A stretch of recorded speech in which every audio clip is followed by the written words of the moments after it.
Hey, good morning and welcome to Morning Scone, presented by Get Signed, digital autograph app for your smartphone, developed by an LSU alum, and very pleased to tell you about it if you have a smartphone, which I know every single one of you does, because you're watching this most likely on your phone. Please go to your App Store, Google Play, and download the Signed app. It's SYND, mostly because I asked you to, but also because it's a very cool app where you can get autographs on pictures you take, and it was developed by an LSU alum. So there you go. Yesterday, Ed Orgeron was in Houston for a caravan, and there was kind of a news dump that's associated with that. Both Ed and Steve Ensminger were there, so they talked about a good bit. We sort of scratched the surface on some of this on AFR yesterday, so some of this you may have heard if you listened to the show or if you caught the podcast.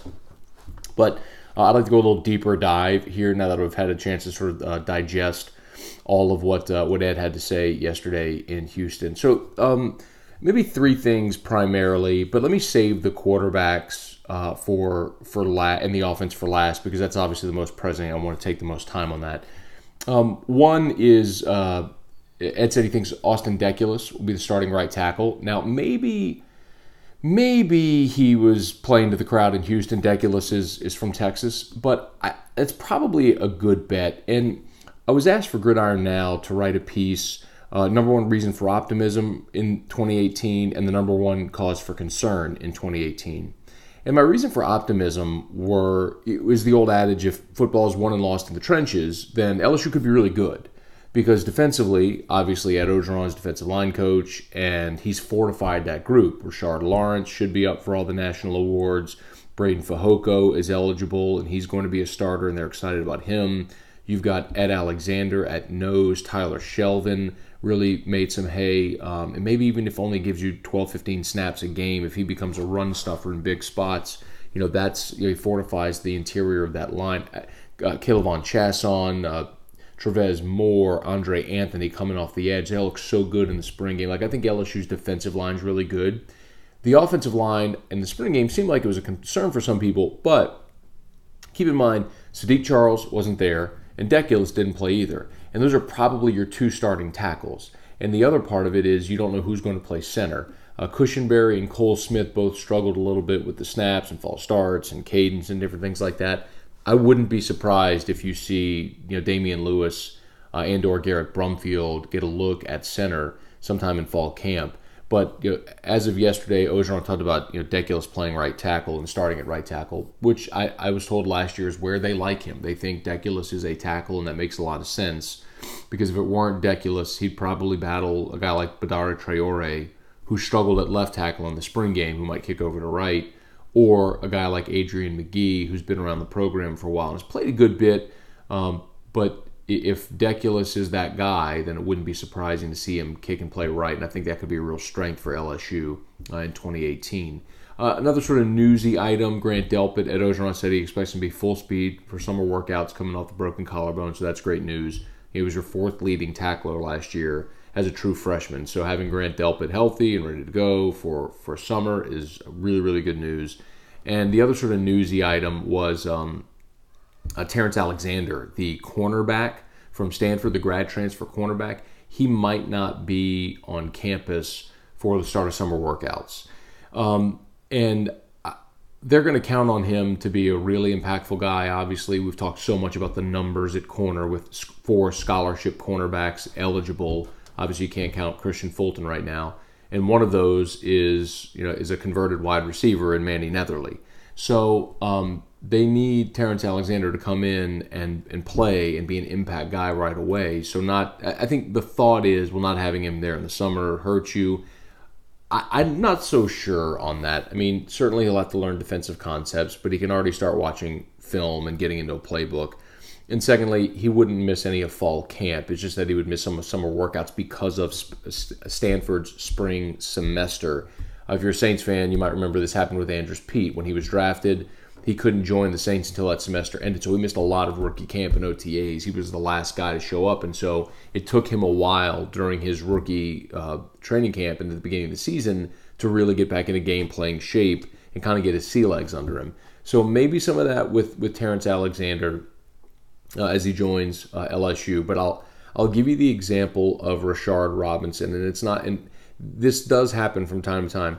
Robinson qualified late in the 2013 summer. So he joined LSU literally, it was like a week or two before they went and played TCU in Arlington as a true freshman. And I can't remember if he started that game, but if he didn't start, he was prominently on the field in that game against TCU as a true freshman. So some guys pick it up real easy, and my guess is for a fifth-year senior, a guy like Alexander, who's a Stanford guy, I think he'll be just fine, even though he's going to be getting to campus late. I think, and obviously I'm burying the lead here, what is sort of the most interesting thing that Ed Orgeron and Steve Ensminger said were obviously about the quarterbacks and the offense. And something that Ensminger said was that, and I think these two things I'm going to talk about go hand in hand.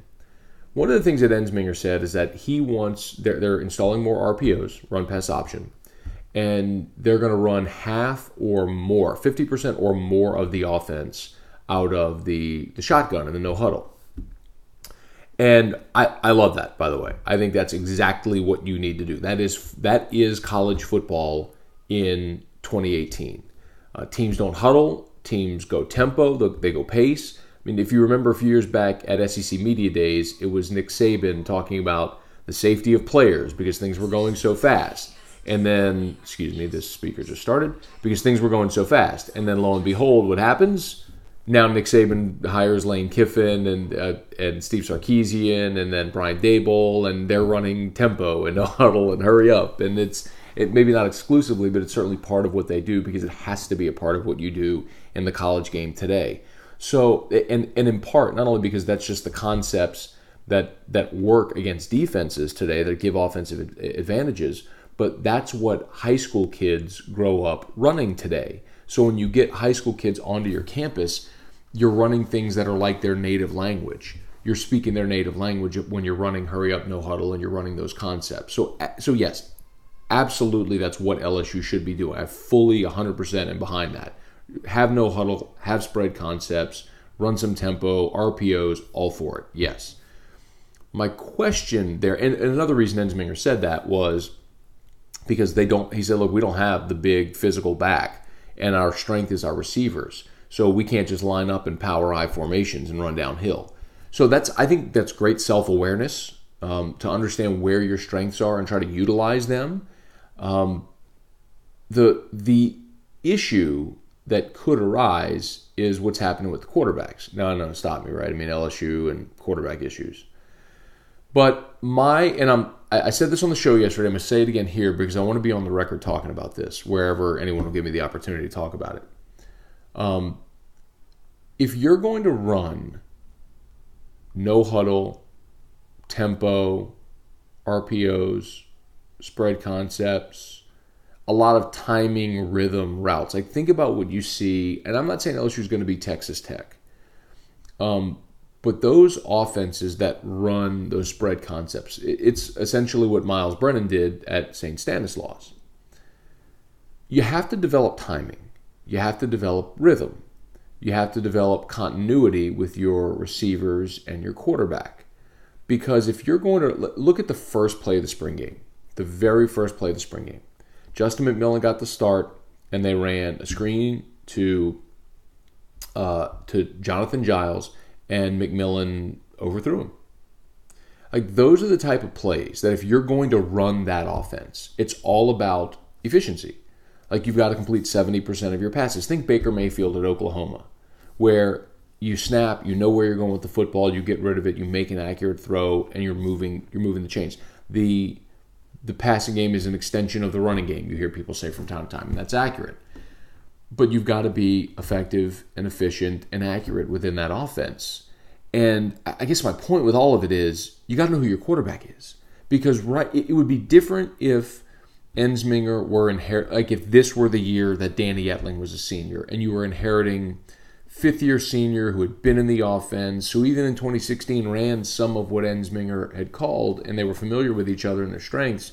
But because this year you're going to have a new starter, whoever that is, you've got to get them reps. Like, at this point, reps is what's most important. It feels like you just wasted, I shouldn't say wasted, but you missed an opportunity during 15 spring practices to identify who your guy is and get him those reps. And I know what the counter argument is. It's, yeah, Matt, but you want to make sure that you're playing the best guy, and that's absolutely valid. I 100% understand that.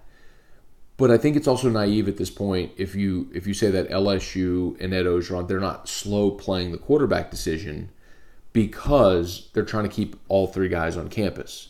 I mean, it's no secret that Lowell Narcisse was contemplating a transfer after last season. And it's common sense to think that Justin McMillan, going into his fourth year, if he doesn't get a chance to play, that he might leave. So I understand if you're Ed, you didn't sign a quarterback, so you put yourself in a tough spot where if one of those guys leaves, you're a turned ankle away from having a walk-on as your backup. So I totally get doing what you have to do to feel like you got to keep those guys in the boat. But this is a situation you put yourself in, and it also, delaying a decision on quarterbacks doesn't prevent one of them from leaving in fall camp. We saw Lindsey Scott do that last year.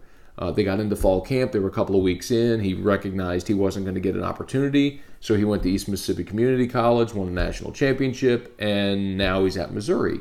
So theoretically, one of the quarterbacks that doesn't win the job could do the exact same thing this year. So I guess for me, the best case scenario for Ed Orgeron, for LSU, is identify your guy, pick him, and get that guy reps, because that's what's going to make your offense go. And if you're slow playing the quarterback decision to try to keep them all on campus, then what you're doing in turn is preventing your offense from developing quickly enough. And it would be different if it were like college baseball, where you have 4 weekend series before you get into conference play. Or if it were like, college basketball, where you had your whole pre-conference slate and you could have a whole lot of directional school U to load up on to find out which guys you can count on and what roles. But when you open up on September the 2nd in Arlington on national TV against Miami, that's unforgiving. And then 2 weeks later, you're at Auburn. You need to be humming by the time the calendar flips to September. And I think that's a concern for this team right now. And it wouldn't be that if you had the bell cow back, because if you had that bell cow back, then you had the great offensive line, a really strong defense. We've seen LSU teams do this in the past. You can lean on great defense and a running game while you bring your quarterback along slowly. I don't know that this team has that luxury, especially when the head coach and the offensive coordinator are saying, we don't have that back. We need our passing game to be humming, and they don't know who's gonna. It's like you need that car to be speeding down the road. You just don't know who the driver's going to be yet, and that feels like an issue and something they got to work out quickly. So I hope that Ed Orgeron is playing his hands correctly here with this quarterback situation, and I feel like it's something we're going to talk about a lot throughout the summer months and into the fall and fall camp. But it's something a lot of people are going to keep an eye on. But if you want a reason for optimism, I think both lines are going to be really, really good. And if football is won in the trenches indeed, then LSU may have a shot. But against the schedule they have, with some of the issues they have on offense, they obviously got to get that ironed out as quickly as possible. So I'm going to put a button here on Morning Scone. Remember, download the Get Signed app, SYND, Snap Sign Share. Appreciate our friends at Get Signed. And please hit the red subscribe button if you've not done that yet. You would be my most bestest friend in the whole world. Look, full disclosure, I don't mind telling you this. For my account to get verified with YouTube, I have to hit 1,000 subscribers and 4,000 watch hours cumulatively. So in the 4 weeks or so that we've been doing Morning Scone, we're up to almost 500 followers, or 500 subscribers, I should say. So we're averaging about 100 subscribers a week at this point, which is great. It's fantastic, but I'm thrilled with that, and just trying to get that number up so we can get the account verified. So anyway, the page verified. So if you wouldn't mind, hit the red subscribe button. I would really, really appreciate that. Meantime, enjoy your Thursday, and we'll talk to you tomorrow morning.